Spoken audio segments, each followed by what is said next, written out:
ખેડાથી સામે આવ્યા નડિયાદમાં મકાનોના સ્લેબ ધરાશાયી થતા 4 લોકો દટાયા છે। મરીડા રોડ પર સુલતાન પાર્કમાં સ્લેબ ધરાશાયીની આ ઘટના બની। નડિયાદ ફાયર વિભાગ અને એમ્બ્યુલન્સ ઘટના સ્થળ પર પહોંચી ગયા છે। દટાયેલા ચારેય લોકોને બચાવી લેવામાં આવ્યા છે। સ્થાનિકો પણ બચાવ કામગીરીમાં જોડાયા હતા। તો સ્લેબ ધરાશાયીની આ ઘટના નડિયાદમાં જેમાં 4 લોકો દટાયા તેવા સમાચાર મળતા જ ફાયર વિભાગ અને એમ્બ્યુલન્સ ઘટના સ્થળ પર પહોંચી અને દટાયેલા ચારેય લોકોને હાલ બચાવી લેવામાં આવ્યા।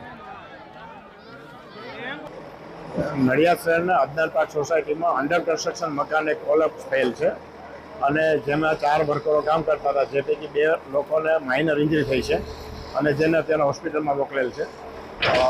આની મેસેજ મળતા નગરપાલિકાની ફાયર બ્રિગેડની ડિસ્ચાર્જની ટીમ ત્યાં પહોંચી ગયેલ અને લોકો અંદર કોઈ છે નહીં કે એના માટે સલામત કરવા માટેની પ્રક્રિયા હાથ ધરેલ હતી અને આજુબાજુના લોકોએ પણ જણાવેલ કે હવે અંદર કોઈ મલબામાં છે નહીં, છતાં પણ અમે અત્યારના મલબો હટાવી અને વેરીફાઈ